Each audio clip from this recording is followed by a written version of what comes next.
You're a Venusaur, a keystone species of the Pokemon world.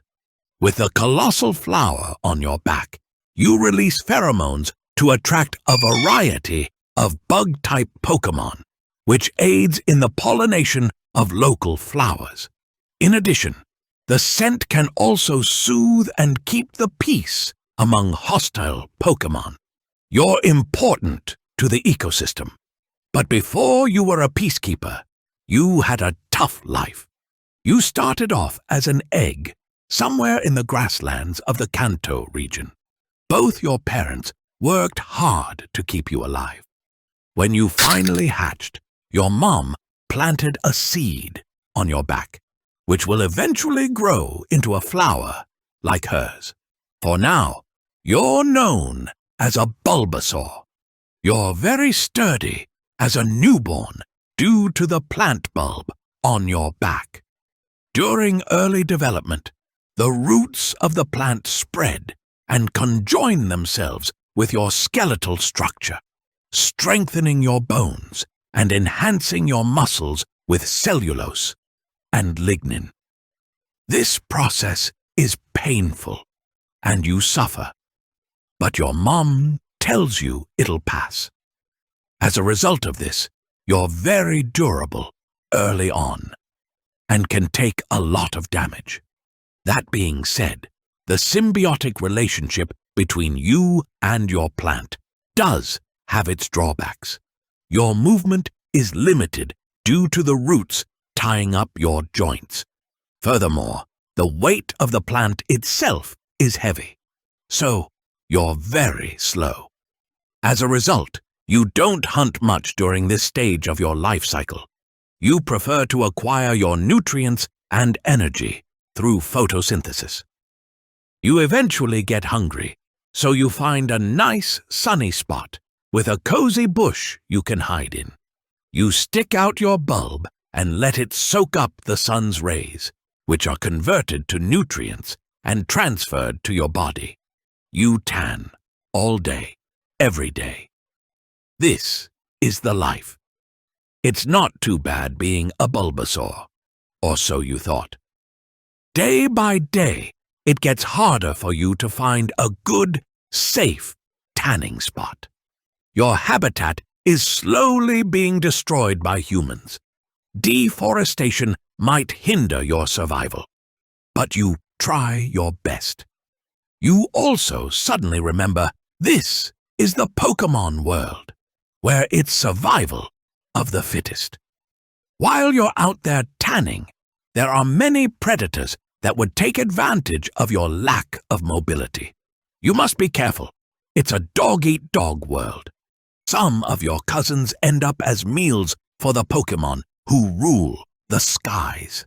But you're careful, so you live to sunbathe another day.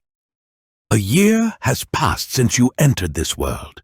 You're bored of living off sun rays and want real food now.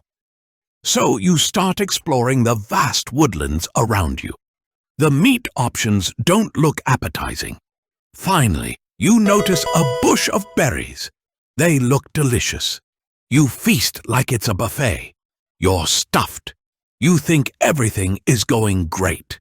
But as you're heading home, you trip on a log and fall on your back. Due to your restricted joint movements, you struggle to reposition yourself. Luckily, you have another tool at your disposal. The vines of the plant on your back can be controlled at will due to the root connections to your brain stem. With your vines, you turn yourself upright again and continue back to your den. But there you encounter another problem. While you were out foraging, a Pikachu has claimed your home for their own. You realize you'll have to fight for your territory against this invader. Your mom didn't raise a pushover, so you prepare for battle. Pikachu hits you with a thunderbolt, but you shake it off as most of the attack is grounded from the bulb. You launch a flurry of leaves. The violent attack scares your enemy. and the Pikachu flees, letting you reclaim the den as your own. You're a little beat up, but thankfully, you're still a homeowner, despite the ridiculous mortgage rates nowadays in the Pokemon world.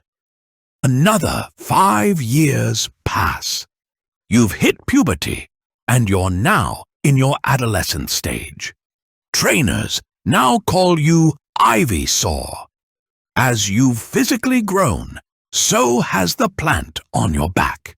This means your taste has also changed, as it now requires more nutrients to sustain 2 growing organisms. The sun alone is no longer a sufficient source of energy. You require flesh. You're a pseudo-carnivore now. However, in your current state, you're even slower than when you were a Bulbasaur due to the heavier, larger plant on your back. Therefore, you can't hunt like other Pokemon can. It requires some intelligence and patience to catch prey. Using camouflage, you hide amongst the bushes of the woodland forests. Your flower bud releases a sweet aroma to attract bug-type Pokemon. When the prey is within range, your vines entangle and pull in the Pokemon to be digested within the plant bud. You rinse and repeat to fill your stomach. You're growing slowly, and it takes decades for you to reach adulthood. Eventually, you evolve into a Venusaur. Your skin is thick and callous, reinforced with cellulose fibers. Your leg muscles are well developed from carrying the giant, fully bloomed flower on your back. In a nutshell, you're now a tank. There are very few things in the Pokemon world that can threaten you at this stage of your life cycle. But the true apex predator will always be Mother Nature.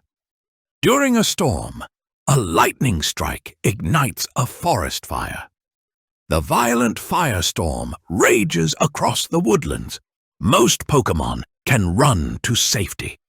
All of them, except you. You're too big and too slow. Your legs can't carry you fast enough. You're engulfed by the smoke and flames. Eventually, you exhaust yourself trying to escape. The fire surrounds you, and you return back to the earth that you came from. Please like and subscribe if you enjoyed the video. Vote or comment below on which Pokemon I should do next.